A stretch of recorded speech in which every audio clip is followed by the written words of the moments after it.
Ici Daniel Forêt. J'aimerais vous entretenir aujourd'hui sur les allergies.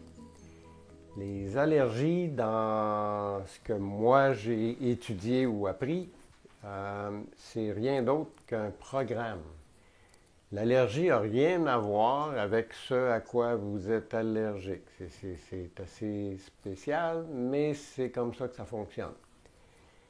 Pour vous aider à bien comprendre le fonctionnement, je vais vous parler de la première chose, moi, que j'avais appris sur les allergies. C'est un jeune homme qui, à l'âge de 7 ans, est devenu allergique aux roses. Et il faisait des chocs anaphylactiques. Donc, c'est pas idéal pour un petit bonhomme de 7 ans d'être obligé de se traîner un épipène sur lui. Puis, tous les fois qu'il tournait le coin de la rue, qu'il y a quelqu'un qui sortait avec un bouquet de roses de chez la fleuriste, il faisait un choc anaphylactique. Il est obligé de se donner son épipène lui-même, sinon, quand il tombe à terre, personne ne s'en occupe. Ce monsieur-là, avec les années, a rencontré le docteur Sabot. Et il est devenu, lui, juste comme par hasard, puis il n'existe pas le hasard, il est devenu le spécialiste des allergies. Il est devenu médecin, spécialisé dans les allergies, puis là, c'est le top gun dans les allergologues en Europe. Il sait comment ça marche, les allergies. Si tu es allergique, ça ne se guérit pas selon eux autres. Il faut toujours qu'il fasse attention. Alors, Claude Sabot essayait de lui expliquer que ça partait d'un programme de survie qui est enfoui dans l'inconscient.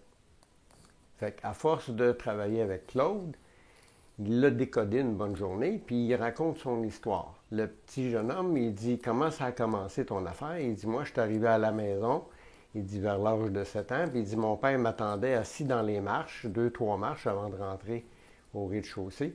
Puis il dit « Va voir ta mère, elle t'attend dans sa chambre. » Puis il ouvre la porte de la chambre de la mère, puis il voit sa mère étendue sur le lit, morte, avec un énorme gerbe de rose sur elle.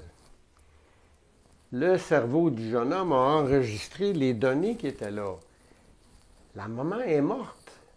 Le papa, il n'est pas allé avec lui. Il a expliqué que sa maman était morte puis qu'elle était partie, qu'elle ne reviendrait plus. Il n'y a pas eu d'explication. C'est un traumatisme énorme pour l'enfant. Puis pour plus jamais se souvenir que la maman est morte, il va développer une allergie. Lui, ça a été les roses. Ça aurait pu être autre chose. Ça aurait pu être un morceau de musique qui jouait dans la pièce. Mais lui, ça a été les roses. Et il est devenu un grand spécialiste.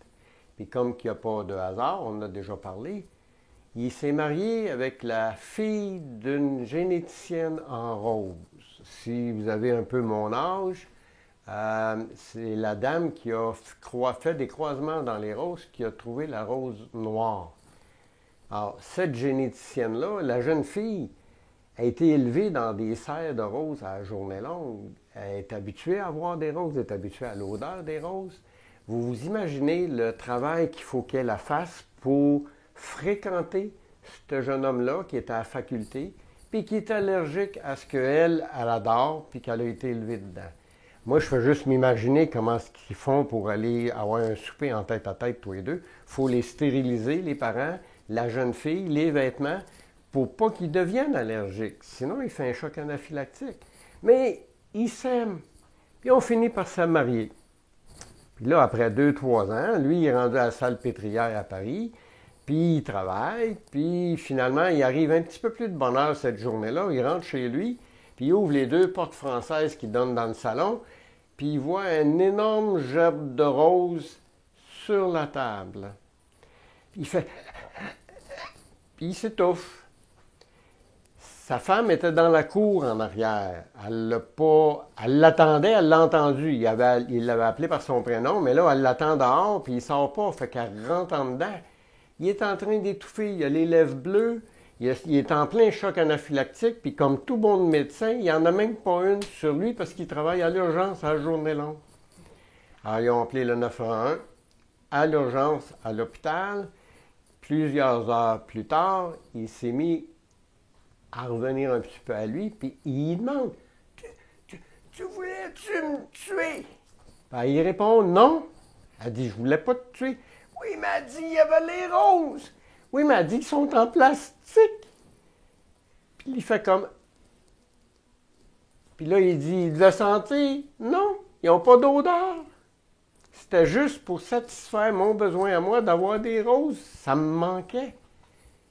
Et ça crée un gros point d'interrogation pour le plus grand des spécialistes au monde, que les allergies n'existaient pas. Alors, il a arrêté de faire ce métier-là, puis il a commencé à faire du décodage biologique. Donc, la majorité de choses qui nous arrivent viennent d'un programme de survie, lié à des émotions extrêmement précises. Et quand on arrive à comprendre ça, bien, c'est plus facile de comprendre que les allergies n'existent pas. C'est un programme de survie. Quand on décode le programme, il arrête. Le monsieur n'a plus jamais fait de réaction ni de choc anaphylactique aux roses. Elle a pu en rentrer des vrais avec la vraie odeur. Alors, c'est ce qui touche les allergies pour aujourd'hui. On a parlé juste des roses. La prochaine fois, si vous êtes gentil, on vous parlera des allergies sur les chats. Merci. Bonne journée. À la prochaine.